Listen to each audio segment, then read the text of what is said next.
My name is Andy Black, and I will be interviewing you today. Thank you for coming to the 8th Annual Conference on Sports in Africa, held by the Institute for African Child and the Center for Sports Administration. Would you like to introduce yourself, please? Well, I'm Akindes, and I'm teaching at the University of Wisconsin Parkside in the Department of Political Science and Law. Actually, our name has changed. We are in the department now of Politics, Philosophy and Law. What was your impression on the conference? Well, the conference is always a good place to come back to. I studied here, and Girard, who is my brother, organizes the conference. So it's always good. It's small enough, and you know, there is a very good atmosphere. It's, you know, people get to know each other and people get to talk and things like that. There is some kind of intimacy in this conference. Could you summarize your presentation for us?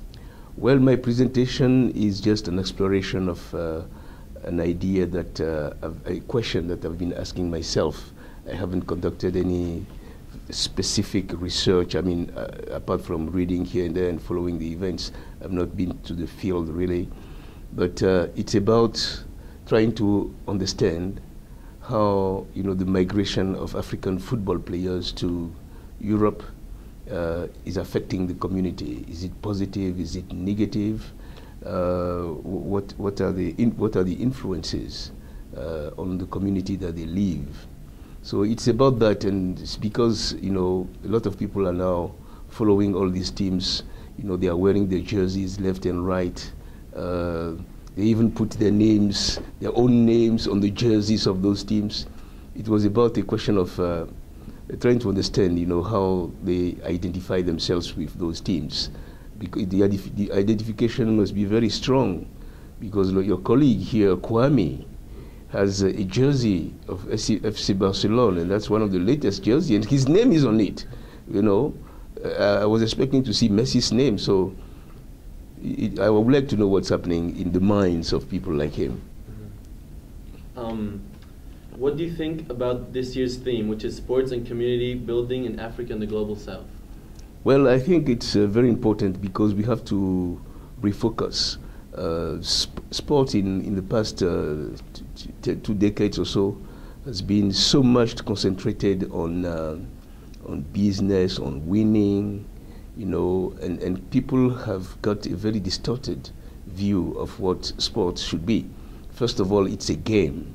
You go and play, you play for your pleasure, you play because you want to achieve something, you want to win, you want to do something special, you want people to appreciate you, and so on and so forth.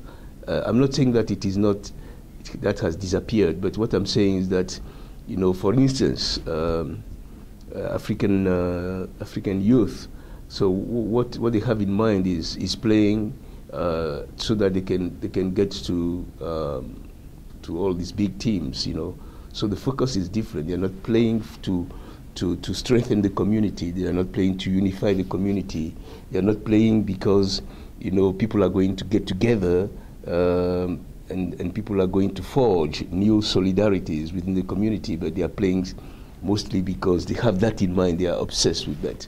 And then playing for your own being, for your own well-being, your own wellness. So those are the things that are a little bit missing. So I think that this conference is interesting, you know, in that sense, because sports is essentially a community affair. You know, you go and win, but before you win, you know, a lot of different people have participated in your victory.